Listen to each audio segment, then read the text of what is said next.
నమస్కారం. తీర్థయాత్ర కార్యక్రమానికి స్వాగతం. చేదుకో మల్లన్న ఆదుకో మల్లన్న అని ఎలుగెత్తి పిలిస్తే అందర్నీ ఆదుకునే ఆపద్బాంధవుడు పరమేశ్వరుడు. హిమవన్నగల్లా చల్లనైన మనసు ఉన్నవాడు, మల్లె పూలలోని మార్ధవం ఉన్నవాడు, నమ్మి కొలిచే భక్తులకు కరుణామృతాన్ని పంచే దైవం పరమశివుడు. అలాంటి మహాదేవుడు వైభవోపేతంగా 12 జ్యోతిర్లింగ రూపంలో కొలువుదీరిన క్షేత్రం శ్రీశైలం.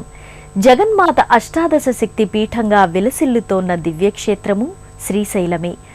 ఆధునిక చరిత్రకారులకు కూడా ఈ క్షేత్రం ఏనాటి నుండి నెలకొని ఉందో ఇతమిద్ధంగా చెప్పలేని ఈ క్షేత్రం పురాణ ప్రసిద్ధి చెందిన మహాక్షేత్రంగా వర్ధిల్లుతోంది. సమస్త భూమండలానికి నాభిస్థానంగా అభివర్ణించే శ్రీశైల క్షేత్ర వైభవాన్ని, విశేషాంశాల్ని నేటి తీర్థయాత్ర కార్యక్రమంలో తిలకిద్దాం.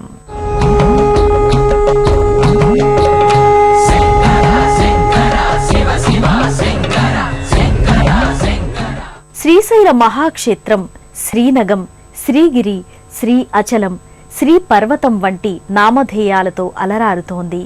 8 దిక్కులు, 8 ద్వారాలతో అష్టదళ పద్మాకారంతో ఈ క్షేత్రం ఉంటుంది. 30 ఆమడల పొడవు, వెడల్పు అంటే 384 కిలోమీటర్ల మేర ఈ క్షేత్ర పరిధి విస్తరించిందని పురాణాలు విశ్లేషిస్తున్నాయి. ప్రకృతి పచ్చదనంతో పరిమళించే నల్లమల అటవీ క్షేత్రం ఎన్నో ఔషధీకృత వృక్షాలకు, వన్యప్రాణులకు ఆలవాలం. ప్రశాంతమైన సహజ వనరులతో నల్లమల నయనానందకరంగా అలరారుతోంది. నల్లమల కీకారణ్యంలో, గిరిసీమల్లో ఆహ్లాదభరిత ప్రకృతి రమణీయత మధ్య కృష్ణానది పరీవాహక ప్రాంతంలో విలసిల్లుతోన్న పరమ పావన పుణ్యక్షేత్రం శ్రీశైలం. మహర్షుల తపోభూమి, దేవ సంచార భూమి, భువిపై వెలిసిన కైలాసంగా శ్రీశైల క్షేత్రం ప్రఖ్యాతిగాంచింది.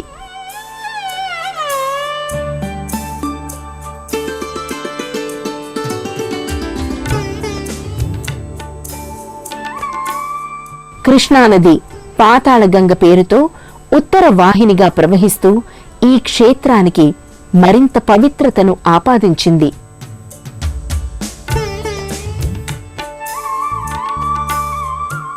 భూమండలానికి గరిమ నాభిస్థానంగా శ్రీశైలాన్ని పౌరాణికులు పేర్కొంటారు.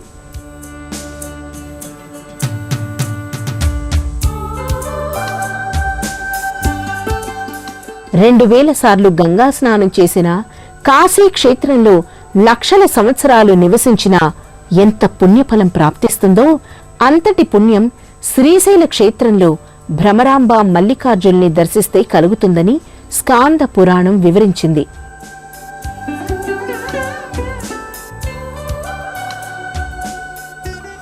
శ్రీశైలస్య ఈశాన్య ప్రదేశే శ్రీశైలస్య ఉత్తర దిగ్భాగే అంటూ శ్రీశైల క్షేత్రాన్ని ప్రాతిపదికగా చేసుకుని పూజా నిర్వహణలో, ఇతర ఆధ్యాత్మిక కార్యక్రమాల్లో సంకల్పాన్ని చెప్పుకుంటారు.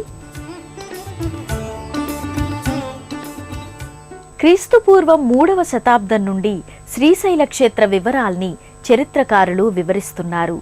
గుప్తుల కాలంలో, ముఖ్యంగా విక్రమార్కుని కాలం ఈ క్షేత్రానికి విశేష వైభవాలు సంతరించుకున్నట్లు చెబుతారు. పల్లవులు, విష్ణు కుండలినులు, కదంబులు, తూర్పు చోళులు, రాష్ట్రకూటులు, కళ్యాణ చాళుక్యులు, దక్షిణ చోళులు, కాకతీయులు, రెడ్డి రాజులు, విజయనగర రాజులు ఇలా ఎన్నో రాజవంశీయులు శ్రీశైల భ్రమరాంబ మల్లికార్జున స్వామి వారిని సేవించుకుని తరించారు.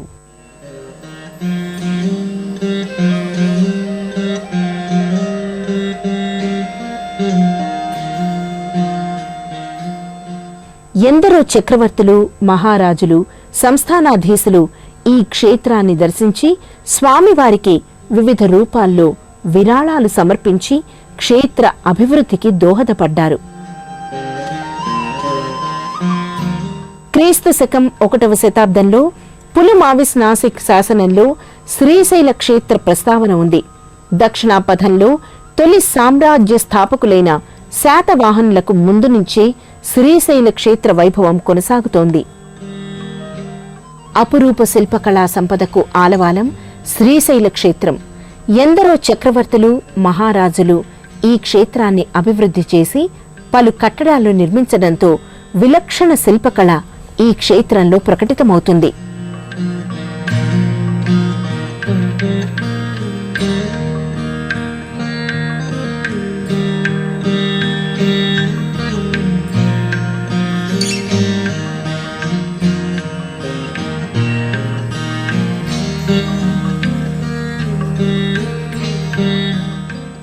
రెడ్డి రాజుల కాలంలో శ్రీశైల క్షేత్రం వైభవంగా వెలిగింది. 14వ శతాబ్దానికి చెందిన ప్రోలయ వేమారెడ్డి శ్రీశైలానికి పాతాళ గంగకు మెట్ల మార్గాన్ని నిర్మింపచేశారు.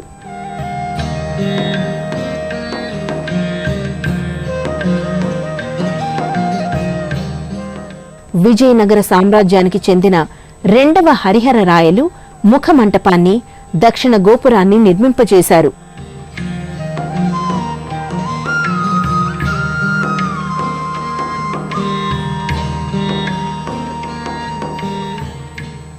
పదిహేనవ శతాబ్దికి చెందిన శ్రీకృష్ణదేవరాయలు తూర్పు రాజగోపురాన్ని, ఆలయానికి ఇరువైపులా సాలు మంటపాల్ని నిర్మింపచేశాడని చారిత్రక ఆధారాల్ని బట్టి వెల్లడవుతోంది.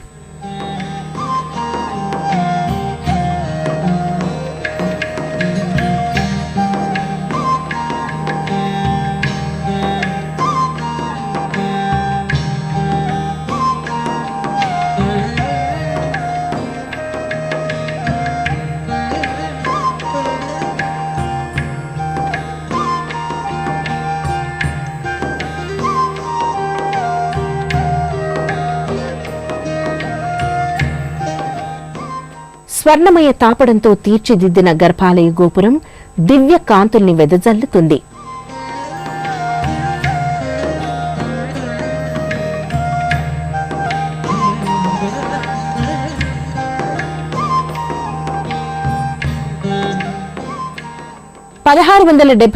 సంవత్సరంలో ఛత్రపతి శివాజీ శ్రీశైలాన్ని సందర్శించాడు. అంతకుముందు ఈ ఆలయాన్ని శివాజీ ఎంతగానో అభివృద్ధి చేశాడు. ఉత్తర దిశ గోపురాన్ని 1667వ సంవత్సరంలో శివాజీ నిర్మింపచేశాడని శాసనాల ద్వారా తెలుస్తోంది.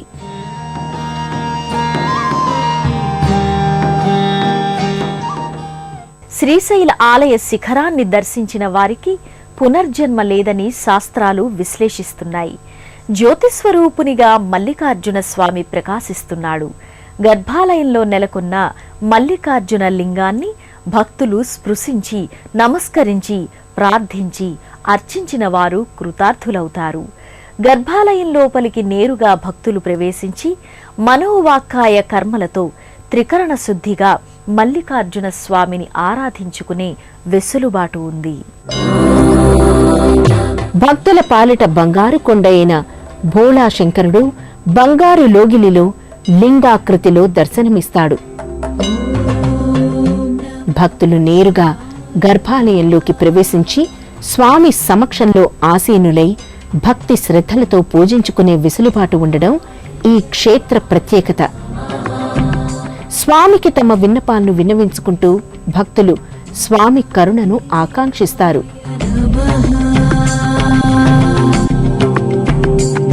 శ్రీశైల మల్లికార్జున స్వామిని స్మరించినంతనే 7 జన్మల పాపాలు నశిస్తాయంటారు.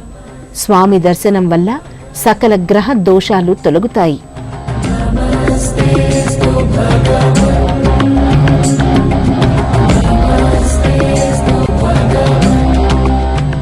స్వామిని తెల్ల తామరలతో అర్చిస్తే సకల సంపదలు చేకూరుతాయి.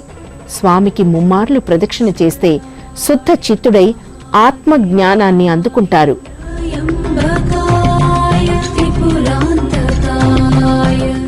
ఆలయ లోగిలిలో రజత కవచాలంకృత భారీ నందీశ్వరుని విగ్రహం ఉంది. ఈ నందీశ్వరుణ్ణి శనగల బసవన్నగా వ్యవహరిస్తారు. ఆలయ ప్రాకారంలో వీర శిరో మంటపానికి ముందు భాగంలో ఈ నంది కొలువుతీరి ఉంటాడు.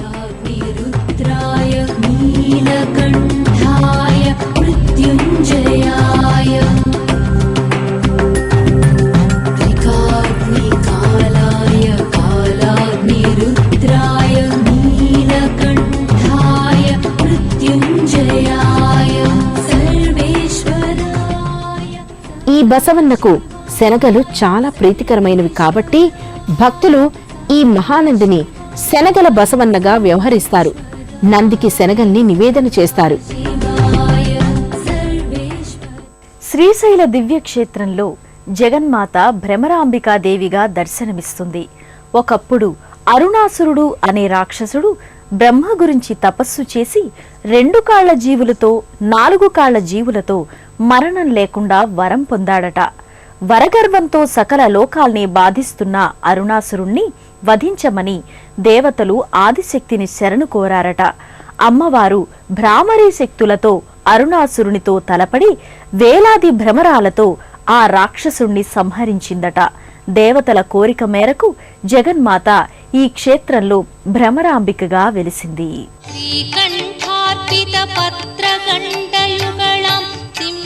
శ్రీశైల మహాక్షేత్రానికి ఆశ్రిత కల్పవల్లి భ్రమరాంబికాదేవి.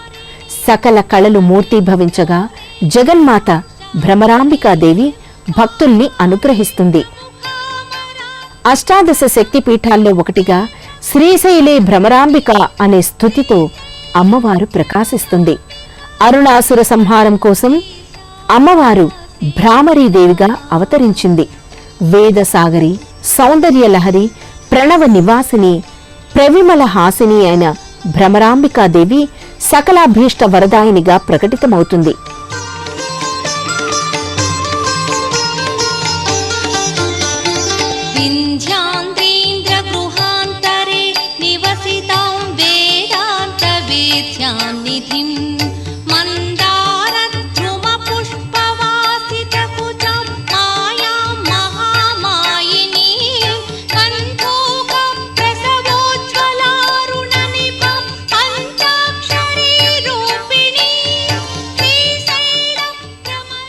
శ్రీశైల దివ్యక్షేత్రంలో ఎన్నో దర్శనీయ స్థలాలు ఉన్నాయి. శివభక్తి పారమ్యతను, శివలీలా వైభవాన్ని ఈ ఉపాలయాలు, దర్శనీయ ప్రదేశాలు వెల్లడిస్తున్నాయి. శనగల బసవన్న, సాక్షి గణపతి, శిఖరేశ్వరం, పాలధార, పంచధారలు, అఠకేశ్వరం ఇలా ఎన్నో ప్రదేశాలు శ్రీశైల యాత్ర సందర్భంగా భక్తులు సందర్శిస్తారు. శ్రీశైల మహాక్షేత్రంలో ఎన్నో దర్శనీయ స్థలాలున్నాయి. ఈ ఆలయ లోగిల్లో రాజరాజేశ్వర స్వామివారి దివ్య సన్నిధి ప్రత్యేకంగా నెలకొని ఉంటుంది.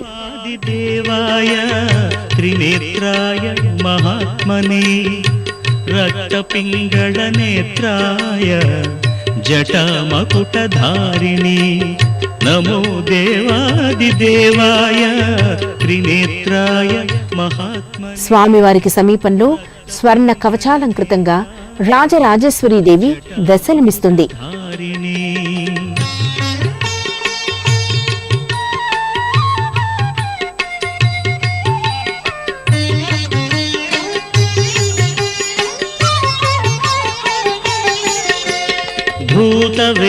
భూతవేతాళజుష్టాయ మహాభోగోపవీతిని భూతవేతాళజుష్టాయ మహాభోగోపవీతిని. ఈ ఆలయ సమక్షంలో త్రిఫల వృక్షం అంటే రావి, జువ్వి, మేడి వృక్షాల సముదాయం నెలకొని ఉంటుంది. ఈ ఆలయ ప్రాంగణంలోనే వృద్ధ మల్లికార్జున స్వామివారి సన్నిధి ఉంటుంది.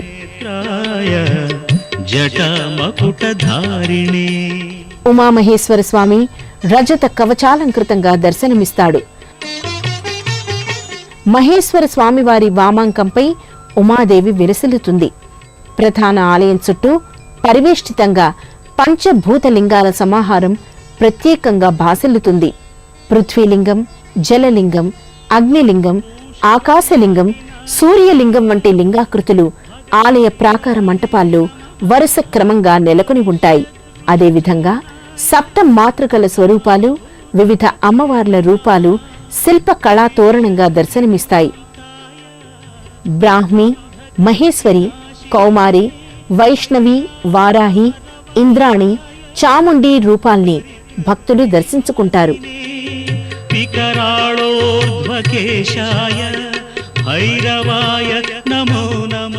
లోపాముద్రాదేవి, మహాకాళి, మహాలక్ష్మి మహాసరస్వతి రూపాలు కూడా ఆలయ లోగిలిలో ప్రకటితమవుతాయి.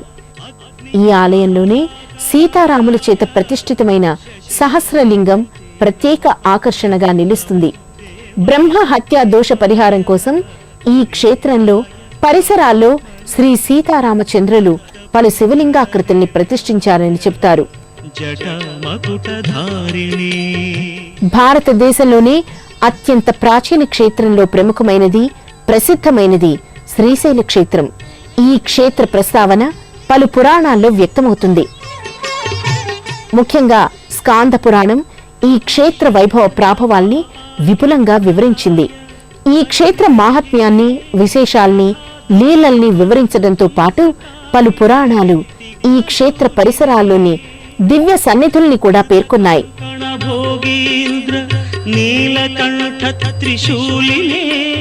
ప్రధాన ఆలయానికి 2 కిలోమీటర్ల దూరంలో సాక్షి గణపతి సన్నిధి ఉంటుంది. భక్తులు శ్రీశైల క్షేత్రాన్ని సందర్శించినట్లుగా ఈ గణపతి శివునికి కైలాసంలో సాక్ష్యం చెబుతాడని ప్రతీతి. సాక్షి గణపతి ఆలయానికి 1 కిలోమీటర్ దూరంలో పాలధార, పంచధారలున్నాయి. ఆదిశంకర్లు ఇక్కడే తపస్సు చేసి శివానుగ్రహంతో శివానందలహరి రచించారని చెబుతారు. పాలధార తెల్లగాను, పంచధార 5 ధారల సమ్మేళనంగా తీయటి రుచిలో ఉంటాయి. ఈ జలాలు కొంత దూరం ప్రవహించి భోగవతి నదీ పేరుతో పాతాళ గంగలో సమ్మేళనం అవుతాయని శ్రీశైల ఖండం వివరిస్తోంది.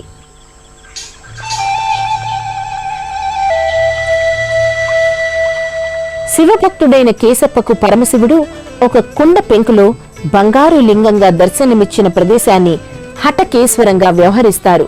సిద్ధులకు, యోగులకు, ఋషులకు ఈ ప్రదేశం ఆలవాలం. సాంబ సదా శివ సాంబ సదా శివ సాంబ సదా శివ సాంబ శివ సాంబ సదా శివ సాంబ సదా శివ సాంబ సదా శివ సాంబ శివ సాంబ సదా శివ సాంబ సదా శివ సాంబ సదా శివ సాంబ శివ సాంబ సదా శివ సాంబ సదా శివ సాంబ సదా శివ సాంబ శివ. శ్రీశైలానికి 8 కిలోమీటర్ల దూరంలో శిఖరేశ్వరం ఉంది. ఇక్కడ ప్రాచీనమైన వీరశంకర ఆలయం ఉంది. ఆలయానికి పైభాగాన ఒక రోలు, దానిలో పొత్రం, ఆ పొత్రంపై నంది అమర్చబడి ఉంటాయి. భక్తులు రోటిలో నువ్వులు పోసి పొత్రాన్ని తిప్పి నంది కొమ్ముల పైనుండి శ్రీశైల శిఖరం దృష్ట్వా పునర్జన్మన విద్యతే అనే వ్యాఖ్య ఈ శిఖరం గురించే చెప్పారు. శ్రీశైల దివ్యక్షేత్రం ప్రతినిత్యం ఉత్సవ శోభతో ప్రకటితమవుతుంది. ప్రత్యేక పర్వదినాలు, కార్తీక మాసం సోమవారాల్లో పౌర్ణమి నాడు సహస్ర కలశారాధన నిర్వహిస్తారు. ఇక్కడ ఏటా 2 సార్లు కళ్యాణోత్సవాలు జరుగుతాయి. సంక్రాంతి నాడు, మహాశివరాత్రికి భ్రమరాంబ మల్లికార్జునుల కళ్యాణోత్సవాన్ని నిర్వహిస్తారు. ఉగాది ఆస్థానం, దసరా శరన్నవరాత్రులు, కుంభోత్సవాలు, సంక్రాంతి ఉత్సవాలు, ఆరుద్రోత్సవాలు, కార్తీక మాసోత్సవాలు, శ్రావణ మాసోత్సవాలు, ఇలా ఎన్నో ఉత్సవాలతో ఈ మహాక్షేత్రం మహావైభవంగా పరిఢవిల్లుతుంది.